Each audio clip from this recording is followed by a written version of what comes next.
Créé en 1937 en réponse à la loi du 15 juin 1906 relative au transport et la distribution d'énergie, le syndicat départemental d'équipement des communes des Landes, ou SYDEC, est un organisme public qui regroupe 327 communes landaises, la quasi-totalité des établissements de coopération intercommunale, sans oublier le Conseil départemental des Landes et le Conseil régional Nouvelle-Aquitaine. Depuis fin 2017, le SYDEC est présidé par Jean-Louis Pédeboy, maire de La Bouère. Le siège social du syndicat, situé à Mont-de-Marsan, accueille une soixantaine d'agents. Le reste des 300 agents est réparti sur l'ensemble du territoire au sein des différents centres techniques, dont les principaux sont Saint-Paul-les-Dax, Tartas, Cabreton, Roquefort, Campette-la-Molaire et Biscarrosse. Le SYDEC est un syndicat mixte permettant aux collectivités territoriales qui le regroupent de répondre à leurs besoins spécifiques.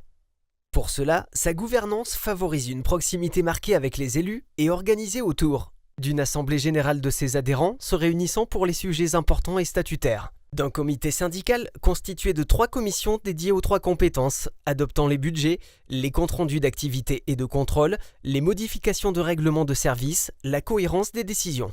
De 18 comités territoriaux correspondant au découpage de communautés de communes, recensant les besoins locaux, assurant le suivi et donnant un avis sur les affaires locales. D'un bureau syndical assurant les affaires courantes et d'un comité stratégique du numérique pour le déploiement du très haut débit dans les EPCI. Ainsi, il se scinde en 3 pôles: énergie, eau et assainissement et numérique, et offre 2 types de services aux usagers, des services à caractère administratif et des services à caractère industriel et commercial. Par ailleurs, son plan de formation annuel spécifique permet au SYDEC d'évoluer de manière permanente, au gré des besoins et des attentes de ses usagers.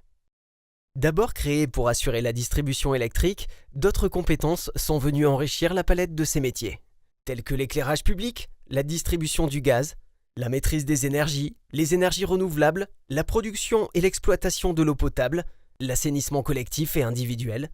Plus récemment, en 2013, l'aménagement numérique et en 2016, le développement des bornes de charge pour véhicules électriques. Ainsi, aujourd'hui, il fait en sorte de répondre aux besoins essentiels de la vie de tous les Landais. Cette organisation témoigne d'une volonté permanente de proximité, associée à une force d'innovation, dans une maîtrise constante des coûts des services et des investissements, permettant ainsi de garantir la qualité de ses missions de service public d'intérêt général.